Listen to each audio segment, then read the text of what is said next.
High রে mobile, তুই কত কিছু না খালু। প্রথমত স্বামী স্ত্রীর সম্পর্কটা খালু, রেডিও খালু, টিভি খালু, পত্রিকা খালু, টর্চ লাইট খালু, ক্যালকুলেটর খালু, ক্যামেরা খালু, ভিসিআর টিভি খালু, সিনেমা হলটা তাও খালু, কম্পিউটার ল্যাপটপ খালু, আয়না খালু, হাত ঘড়ি খালু, সবশেষে অ্যালার্ম ঘড়িটাও খালু, রাতের ঘুমটাও খালু, অল্প বয়সে চোখটাও ছানি ফেললু, আর লেখাপড়া তো খালুই খালু, সাথে মূল্যবান সময়টাও খালু। মেলা মানুষে বলে আমি শুনেছি কিডনি বেচা বলে আইফোনও কিনেছে, তাহলে তুই কিডনিটাও খালু। বউ সংসার স্বামী তো খাইছি, বউ স্বামীর মধ্যে শতাশতির মতন সম্পর্ক সৃষ্টি করেছি। আগের স্বামী স্ত্রীরা আত্মীয় একসাথে শুয়ে থাকা কতই না কিচ্ছা কাহিনী গল্প গুজব করতো, কত হাসি আনন্দ করতো। আর এখন মোবাইল খাটের উপর ওই কোনটা একজনা এই কোনটা একজনা, মাঝখানে এক রাশ দূরত্ব, মনের মধ্যে কোনো মিল নাই। সংসার করতে হবে তাই করছে। স্বামীক স্ত্রীক ভাল লাগে না, স্ত্রীক স্বামীক ভাল লাগে না, সবাই মোবাইলের ভিতরে আসক্ত। মোবাইলের ভিতরে যে গ্লাস খেলে ওগুলাক ভাল লাগে। স্বামীক অন্যের বইয়ের চাকচিক্য ভাল লাগে, আর স্ত্রীক অন্যের স্বামীর কথাবার্তা চাল চলন এগুলা ভাল লাগে। হাই রে কি যুগ পড়লো রে, মোবাইলে তামান খাইলো রে। আগের দিনগুলা কি ভালোই আসলো।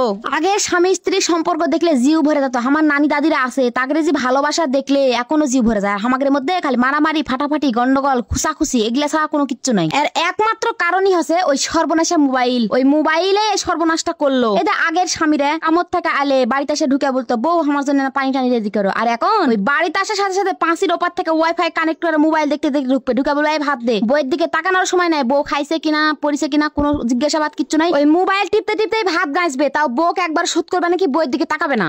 আবার এদিকে এসে দেখো আগের যুগের বইয়েরা স্বামী এলে কি যত্ন সেবা, আদর যত্ন, ভালোবাসা, হাত পাও ধুতে তো গামছালে বসে থাকতে। এখন বাইরে স্বামীরা বলে যে ভাত দে, বলবে তুই তুই বাইলে তুলা খা, তুই জানিস না ভালো লাগে না, বেশি পেড় পেড়াবো না আমার সাথে, জানিস না আমার মন মেজাজ ভালো নাই। আবার এই বইয়ের মন মেজাজ ভালো না থাকার আবার কারণ কি শুনো, ওই মোবাইল। ওই দে ওই মোবাইলের ভিতরে দেখে মানুষের বউ বর মানুষ ফুল দেয়, চকলেট দেয়, ওই সিনেমা হলত ঘুরতে যায়, ভালো ভালো খিলায়, ভালো ভালো পিন দেয়। ওগুলা তো আর পারে না। ওগুলা যে ওরা ভিডিওর জন্য করে এটা তো আর আমরা বুঝি না ভাই। আমরা কি মনে করি ওদের স্বামীরা কত ভালো, আর আমাদের স্বামীরা আমার কিছু দেয় না। কিন্তু বাস্তবতা কি, বাস্তবতা তো বড় কঠিন। আমাদের স্বামীরা আমাদের জন্য সারাদিন কষ্ট করে, বেচারা সময় পায় না আমার সাথে ভালো করে কথা বলতে। কিন্তু আমরা তো ওটা বুঝি না। আমরা মোবাইলেরটা দেখে চোখত মুহ লাগে যায়, তখন আর নিজের ঘরেরটা ভালো লাগে না। এই এগুলা দুঃখ হয়েছে বাড়ি বাড়ি। এই দুঃখ গুলা হয়েছে মোবাইলের কারণে, খালি মোবাইলের জন্য। মোবাইলও যে এতই ফিল্টার মারে মারে মিয়ারা এই টিকটক বানাছে, এই টিকটক দেখে দেখে আমাদের স্বামীকেও খামা করে ভাল লাগে না। আমাদের মুখত মাইস্তা লাগে, মুখত বরুণ লাগে, বউ কালো লাগে, বউ চেমড়ে চেমড়া লাগে, বউ মোটা লাগে না, বউয়ের চুল ভাল লাগে না, কিচ্ছু ভাল লাগে না। ওই ফিল্টার মাগুলা কি ভাল লাগে। এগুলাই হয়েছে এখন সংসারের মেল সমস্যা, বুঝেননি?